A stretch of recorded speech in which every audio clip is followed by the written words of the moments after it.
Хай манайхан алмас шонхроодта шинэ өдрийн мэндийг хүргэе. Amis Time подкастын шинэ дугаар ороход бэлэн боллоо. Хайртыг минь оршуулсан газар намайг нутаглуулаарай.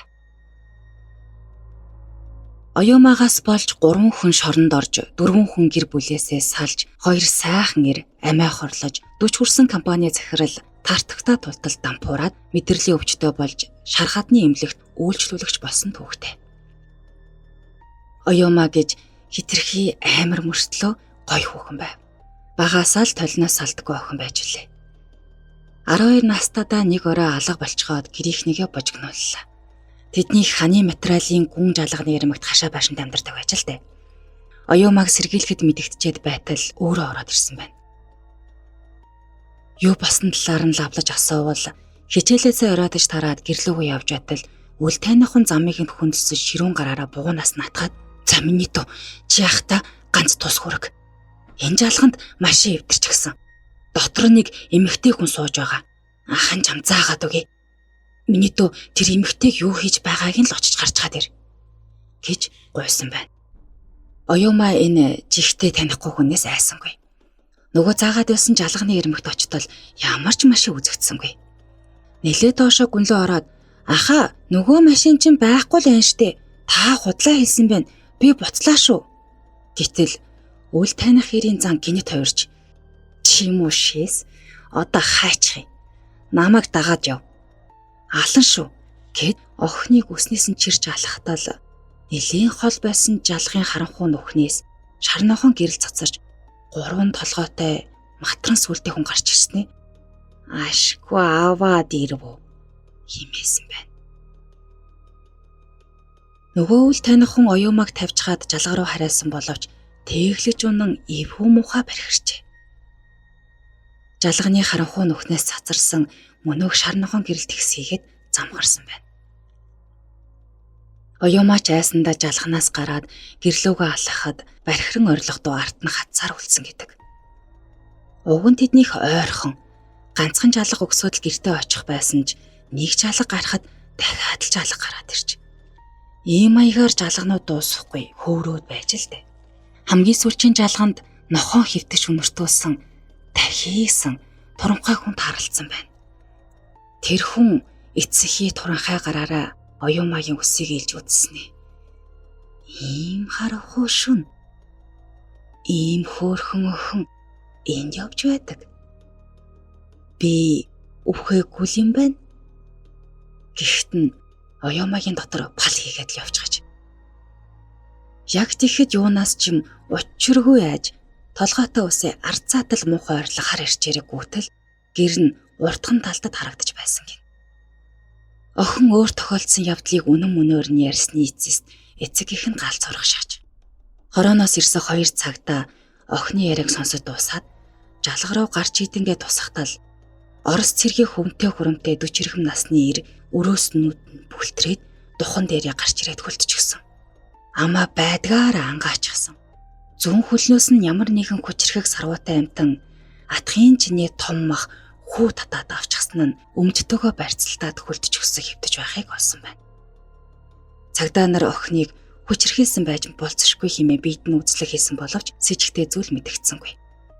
Маргааш нь эцэг их нь оюумааг сэтгэл мэдрэлийн эмнэлэгт үзүүлж ирүүл хэвийн гэсэн онош гарсны дараа буцах замдаа гандангийн том толгой лам нарын нэгнийхэр орсон байна. Төвдөд 9 жил амьдарсан хүний махан борцоор галзуу өвчнийг эдгээдэг ийм найруулж нэрд гарсан өвгөн лам босон явдлыг сонсоод ирэх татаж үзснэ. Охинтой чинь өнгөний дэв тааралцсан байна.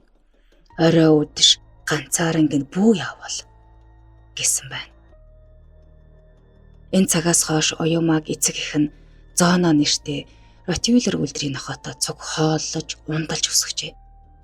Оюумаа 19 нас хүрч ТС-ийн оёдлын инженерийн ангийн 1-р курс сурч байхдаа найз нөхдийн шаардлагаар Зооноогоо нохоо зодооны тэмцээнд оруулсан нь үнэн ч ханаасаа үүр таахцаад хүргэсэн юм.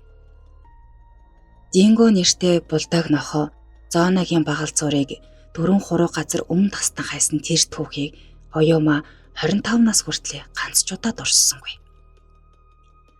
Төрсөн өдрийн баяраа сатууран баар нь тэмдэглэж байхдаа үсээ дөрвөлжил зассан элиж тусгай батальоны тасгийн дарга ахлагч Гамбат хэмээх өндөр шар залуутай танилцсан нь Оюумаг Амар Хайми Рубе шүлгийн номноос салахааргүй болгожээ. 4 сарын дараа Гамбат түн лөө залгаж шөнийн цэнгэний клубд уулзахыг урьсан байна. Оюума тэр үед мэрэгчлээсээ огт өөр шатгуун түгээх станцд ажиллаж байв. Оюума энэхүү урилгыг сонсон мөгцөө татгалцъя гэж бодсон ч чадсангүй. Тэрээр 25 нас хүртлээр гав ганцаар явахдаа 10 сайхан нэрийн амьдралаар аль хэдийнэ тоглож орхисон хүүтэн цустай бүсгүй болсон байв. Хүн зодох халуун хүтэн зэвсгэр алах талаар Монголдоо л нэгт ордог элитийн батальоны ахлагч залуу Оюумагийн төлөө засгийн газрын ордныг ч агаарт хийсгэд бэлэн байгаагаа мэдэгдсэн тэр шөнийн явдлаас хойш Оюума утас дуугарах болгонд зугчдаг болжээ. Гэтэл 3 сарын дараа гэрийнхэн нүдэнд жип машин сигналтахад ээж нь цонхоор харснаа. "Гүн өндөр шар залуу гашаад аваад ороод ирлээ" гэхийг сонссон Оюума хой талынхаа нээлттэй цонхоор өсрөн бууж уяатаа нохооныхоо зүг гүйсэн байна. Алмарч мэгцэн гэрийнхэн нь Гамбатыг орж ирээд ам нийгаагүй байхад нь "Гүй Оюума байхгүй" гэж хэлсэн байна. Залуу гэрээс нь буцаад гартал амнаас нь хөөс сахарсан 4 нүдтэй гарц нохоо улаан галзуу амтан дээрээс нь буужчихсан байна.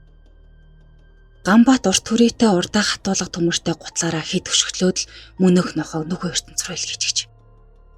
Харин өгсөн нохойн цогцсны дэргэд айж бимбэгнэж байсан Оюума Гамбат руу зориг муутайхан төхөж очиж хүзүүгээр нь тас тэврээ авч. Энэ өдрөөс хойш 2 хос бүтэн 7 хоног хамт байсан ч бүр төрөндөө орж амтсангүй.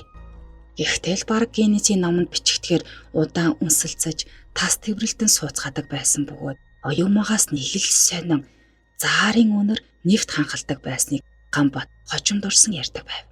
Бүсгүй түүнд яг 3 хоногийн дараа онгон биеэ өгнө гэж амласан хугацаанаас дөнгөж 1 цаг 12 минут 30 секунд өнгөрч байхад элитийн тусгай батальоныг Казахстанд болох Шанхайн 5 орны хээрийн сургуульд оролцуулах шийдвэр гарч Гамбат Казахстан яваад өгчээ. Оюума түүнийг явсан хойгоор 2 найз бүсгүйгийн хамт сэтгэлээ онгойлгохоор хөдөө явсан байна.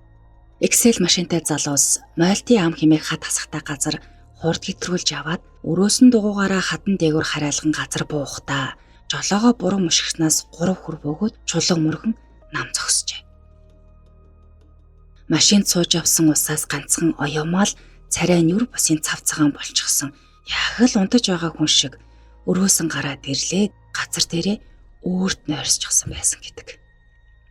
Эцэг их нь энэхүү аимшигт мэдээ сонссныхаа дараа хайртай ганц охиноо Мальтын амны наран эвэр өндөрлөгт яг л эртний дээдсийн шарилгаа хэрэгсүр бүтээж 4 алд гүн нүхэнд онголсон байна. Гамбат 1 сарын дараа ингэртээ Казахстан 2000 хээрийн сургуулийн онц бодогчийн тэмдэг гялалзуусаар ирсэн ч түүнийг Оюумагийн ханхаа хоосон гэр хизээж ахиж өмсөхгүй голын даашинзал үлэн мэдэг заарын үнэр сингэнүүлэн өгтөж авчээ. Гамбат золтой л Мальтын амны өндөрлөг дах шинэ хэрэгсүрийн ёроолд өөрийгөө буутчихсангүй. Тэрээр өөрийн дотны найз ишхүүд "Цаа миний найз, хэрвээ намайг өгвөл хайртыг минь оршуулсан газар нутаглуулаарай" гэж гэрээслэн $3,000 бэлнээр өгчээ. Оюумаг зуурдаар олцсноос жилийн дараа Гамбат увсын түрэгний голын зайрамгдсан мөсөн дээгүүр гарч байхад машинтайгаа цөмөрч нүдээ хараас тажигэрээ живчихснийг аймгийн иргэний хамгаалтын албаныхан 7 хоногийн дараа л гаргаж авсан байна. Гамбатыг зуурдаар нас барсныг сонссон ишхүү зээл 130 машин хөслөн увсыг зоржээ. "Хайртыг минь оршуулсан газар намайг нутаглуулаарай" гэсэн түүний үг ишхүүгийн толгойд хатаастай. Чихнээс нь салахгүй хангинсаар л байв. 7 хоногийн дараа талигаачин зогцсыг увсаас авчирлаа. Төрөл садангуудад нь учрыг ойлгуулах гэж баахан цаг алдсны эцэст цаатуулна арай гэж нэгэмж зөвшөөрсөн байна. Ингээд нийслэлээс 200 гаруй километрийн зайтай Баян хайрхан сумын нутагтах Мальтын ам руу 6 машин хөдлөлөө. Талигаачин үлдээсэн $3,000 хэрэгсөөр онгоолоход шаарддаг хэрэгсэл болон хүмүүсийг хөслөн авсан байна. 24 цагийн дотор бүгдийг нь амжуулнаа гэж тэд тооцоолов. Үнэхээр сайхан хүүхэн гэгдэж явсан оюумагийн цогцыг онголсон Мальтын амны гуниг даасан хүндийд үчийн бүрийгээр л тэдгүүч ирлээ. Гэтэл хүүхний хэрэгсүүр дээр лүглийсэн том шуу сууж байх нь тэдэнд үнэхээр аимшигтай санагдав. Яг энэ мөчөд Ганбаатын цогцыг хүүхний хэрэгсүүрийн хажууд оршуулах нь аюултай ч юмсэг санагдаад явж. Тэнд очисон хөлсний ажилчид прожектор тусхан шууд нөх ухах ажилдаа орж, бусд нь харин майхансаа босгож амархаар хэвтцгээв. Гэтэл шүн нундын үед нэг ажилчин майхан руу гарч идэн тусгаснаа их хачин хоолохоор ишхөг дуудлаа. Бүгдээрээ л нойрон хүрэхгүй тухмуутай хүрвэн хэвтэж байсан тул яасан ийсэн гисгээгээд үндийж зөөрийн гэрэл хасаалаа. Тэгтэл ажилчин залуу "Гүй энэ сая биднийг нөхөө ухаж байтал нөхний ирмэг дээр гинэд цав цагаан хувцастай хүүхэн хүлээ ачаа сууж байсан. Ой, юу хүн бэ?" гэтэл "Та нар хурдан ухацгаа. Ганбат хаана вэ? Би түүнийг зөндөө удаа хүлээлээ" гэсэн. Тэгснээ босоо явчихсан. "Та нар дээр ирээгүй юу?" гэж асуусан байна. Түүний хэлсэн галзуу солиотой гэмээр энэ үгийг сонсоод цүм сандран өмөлдөжээ. Эцэст нь хүсэн чи харсан ажилчид ажлаа зогсоолоо. Өөрийн харах угаар ойрхон толгодын дунд согтууч гэмээр эмэгтэй хүн навчин тамхтай хээр дууг эвлэгхэн аялаж уйлж гиншин өглөөд байх чимээ хохирчуудаа бүгдэнд нь сонсогдсон байна.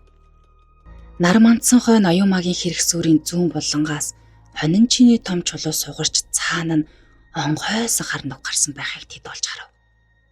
Ирүү аман чичрэн дагтсан ус оршуулгыг хурдан дуусгах гэж яарч эхэллээ.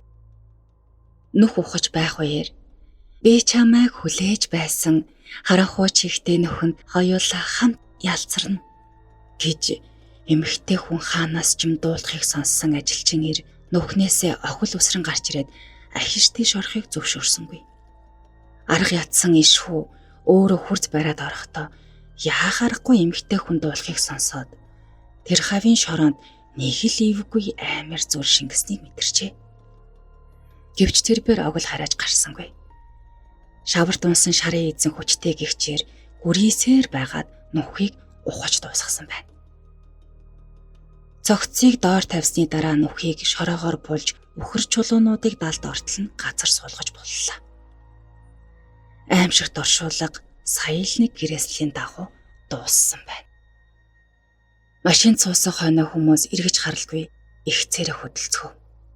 Энэ үед ишхүү өчнөө олон өдөр хүлээсэн үхтэл одоо найзынхаа цогцыг тэрэн унсаж байгаа байх та гэж яагаад ч юм ботсон гэдэг. Маргааш нь нутгийн хүмүүс шинэ хэрэгсөөрт ирэх үхэр чулуунуудын нэг нь хохроод онгойсоо хар нүг гарсныг олж харсан байна. Ишхүү Мальтын аманд болсон явдлыг нэг ламаар үзүүлэхэд салахын аргагүй хоёр хос байсан байна. Уг нь тэр хоёрыг цуг нэг нүхэнд нутаглуулах ёстой байсан юм. Тус нь онгосон учир хилэнцэн дуусаагүй цогцос хэрэгсөөрийнхээ чулууг түлхээд гарч ирсэн байна. Одоо хоёулаа цуг болсон учир ахиад зовлон өдөөхгүй. Очиж чулууг нь зас. Харин үүнээс хойш үр удамда ийм гэрээс битгий үлдээж бай гэж захиарай.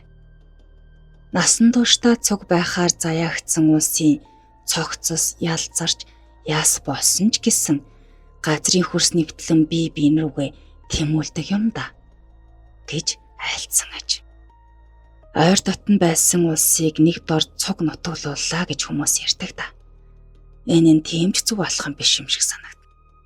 Энэ явдлаас хойш Мальтын аманд айл нутагдлага болсон бөгөөд наран эвэр өндөрлөгт нь онгорхоо нөхтэй хоёр ихэр хэрэгсөөр одоо хүртэл байсаар байна. Энд хүрээд өнөөдрийн подкаст маань өндөрлөлөө. Хамтдаа байсан бүх сонсогчдод баярлалаа. Шинэ дугаараараа эргэн баяртайгаар уулзцгаая.